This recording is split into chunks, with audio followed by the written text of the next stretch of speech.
નમસ્કાર, આપ જોઈ રહ્યા છો નેશન પ્લસ ન્યૂઝ. હું છું આપની સાથે હેતલ વગર. સુરત મહાનગરપાલિકામાં 5 વર્ષની લોકશાહી ઢબે ચૂંટાયેલી પાંખની મુદત પૂર્ણ થતા હવે વહીવટદાર શાસનનો સત્તાવાર પ્રારંભ થયો છે. રાજ્ય સરકાર દ્વારા નિયુક્ત વહીવટદાર તરીકે મિલિંદ તોરવણેએ આજે સુરત મનપાનો ચાર્જ સંભાળી લીધો છે. સુરત મહાનગરપાલિકામાં મેયર સહિતના પદાધિકારીઓ અને કોર્પોરેટરોની ટર્મ પૂર્ણ થતા સત્તાના સૂત્રો વહીવટી પાંખના હાથમાં સોંપવામાં આવ્યા છે. વડોદરાના પૂર્વ મ્યુનિસિપલ કમિશનર રહી ચૂકેલા અને અનુભવી IAS અધિકારી મિલિંદ તોરવણેએ આજે સત્તાવાર રીતે સુરત મનપાના વહીવટદાર તરીકેની કમાન સંભાળી છે.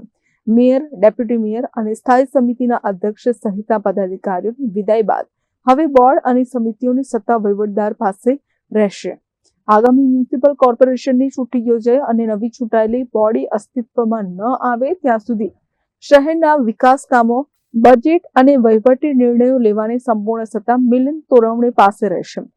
અત્રે નોંધ્ય છે કે મિલિંદ તોરવણે સુરતના વહીવટથી અગાઉથી જ વાકેફ છે, ત્યારે આગામી સમયમાં શહેરના પ્રોજેક્ટ્સને ગતિ આપી અને પ્રજાલક્ષી કાર્યોમાં સાતત્ય જાળવવું એ તેમના માટે મુખ્ય પ્રાથમિકતા રહેશે.